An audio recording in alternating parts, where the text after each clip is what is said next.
There's something I want to say that I don't think would actually be helpful for people, but I would say to you all. I'm pretty convinced when like tragedy strikes, what our faith is in is revealed. So if our faith is in a God who gives us a comfortable life,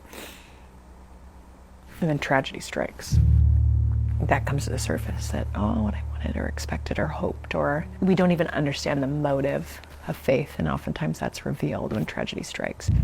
Because you realize, oh man, I had faith in a God, not who I trusted as good. I had faith in a God who would make my life easier and better.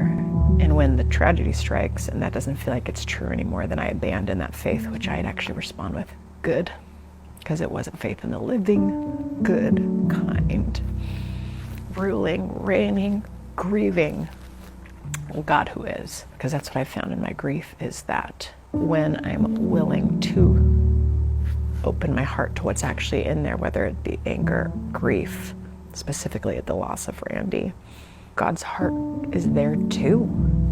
My brother-in-law made a great comment at one point. He's like, just really early on, he just said, God hates death. Like heaven, there will be no death. He hates it. So when I allow myself to hate it, when I allow myself to hate what he hates, is that I find God there because he hates it too.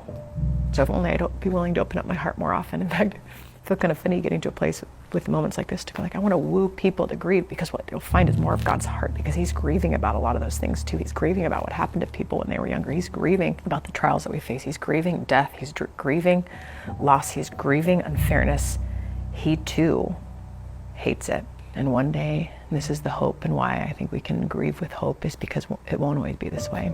And one day everything will be made right. And I so hope for that I'm willing to shout out crazy things to God, like, how long, so I can say that, I can say, how long will it feel this, how long will it feel impossible, how long, I can shout timing, like how long with anger, I can shout it with whatever's actually inside my heart toward God, because I have faith that it won't be for forever, so he's okay with that question.